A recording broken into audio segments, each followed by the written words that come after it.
Danny Mills from the Perth Wildcats here at Summer League. I know you're a busy man, but you've been around a few Summer Leagues. This year in particular feels particularly crazy for many other reasons. How are you finding it? Yeah, it's good. It's always good to get back here. Obviously, see games, see players that we've been talking to, meet with agents, and then reconnect with people around the NBA and international clubs. It's always a good time to be back in Vegas. For that reason alone, okay, we can talk about the connections you've built over the years, but you are here obviously putting together a shopping list, trying to execute to get this roster ready. How is that going, and what are you exactly looking for?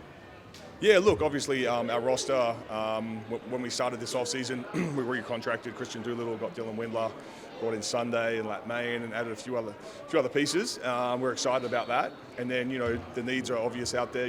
We're looking for a guard, and then obviously we have a 5 position as well that we're looking for. So, that search continues. We feel good, like where things are at. You've got to be patient. The NBL is a league where, you have to wait for other leagues to start making moves before potentially players can start looking at us. And so for us, we've done that the last 2 years and felt good about where we've landed. So we'll be patient and finding the right piece as opposed to jumping early is what's important. We're seeing that here, especially this year with how many Aussies are connected to potential two-ways, that those decisions and around from high-level Europe, they do come later than a lot of fans would like. We know the idea to get that Marquee centre. Do you still believe there's a Marquee out there that's attainable to get? Yeah, look, there's still some local players out there that are very high level, we've had discussions. We'll continue to do that as we continue to look at where our roster's at and who we can add and who are the best players we can bring in that are going to complement who we already have. We always like, there's names always thrown around there of exciting guards. There's a lot of exciting players here. What type of point guard in particular are you looking forward? Because you mentioned the roster you've already building here with the defense, the versatility, Detch, Windler, Doolittle, those three alone, like that's going to be fun. What's going to be their driving force? Who's going to have the keys? What type of guard? Yeah, look, in a perfect world, you're getting a floor general, a facilitator, a guy that can really put heat on the rim, get in the paint, and then make plays, whether it's for himself or for others. And we feel like if we can land that, then that's going to unlock kind of that offensive side. And as you said, we're going to have a defensive identity this year, which we're excited about, and continue to build on that from last year and the years past. And, again, like there's so many players. I mean, you guys are here, you see all these players around, and this is only just a fraction of the guys that are on the market. Guys that have played overseas that aren't here at Summer League. So, you just continue to have good conversations, and as the market continues to close here at Summer League and players start to really look at their opportunities, that's when I think decisions will get made.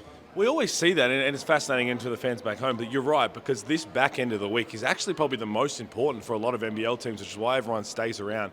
Someone who's been around the game as long as you have, how hard is Summer League to evaluate? Because it's a different style, you get 10 fouls, it is a different, unique game compared to anywhere in the world. Yeah, it is, and every NBA team comes here with different personnel. They have their rookies, second year, third year guys that they're trying to get minutes into, and then by the end of the week, they're trying to look at guys that maybe are auditioning for two-ways or E10s. They want to bring to camp, and then there's other guys that probably might even be more talented, but they're not really on their radar, but wanted to play Summer League, and they may not play a lot, but they might be a better fit for your roster. So it's not really about evaluating guys that are playing here. It's already knowing the ones before you come here that you're trying to target, and then meeting with them or their representatives while you're here. That's spot on. I love that because it's exactly how it goes down. And lastly, the next star, it's a very exciting one because we've seen the track record. Aman's had some good opportunity here. Alex Sarr looks unbelievable in his second year, by the way. I'm sure he shocked you when you saw him as well, but you expecting big things? Yeah, look, we're really excited about Noah. This is a third straight year we've had an ex-star. Like you said, Alex was incredible for us. We had Ethan last year, which is a great addition. And then Noah, we feel like Noah just coming off a World Cup with France. We're excited to get him to Perth, get him into our system, into our player development program, and see where he progresses. But, he's going to have opportunity from day one, and it's up to him to really buy into what we're about as a club, but also to buy into the player development program, get himself, opportunities to play in his first year. Well, we can't wait to see it all come together. And good luck for the rest of the week as me and Dad start to calm down. I know the rest of the teams are still working hard, so good luck. Thanks, Pete. Appreciate it.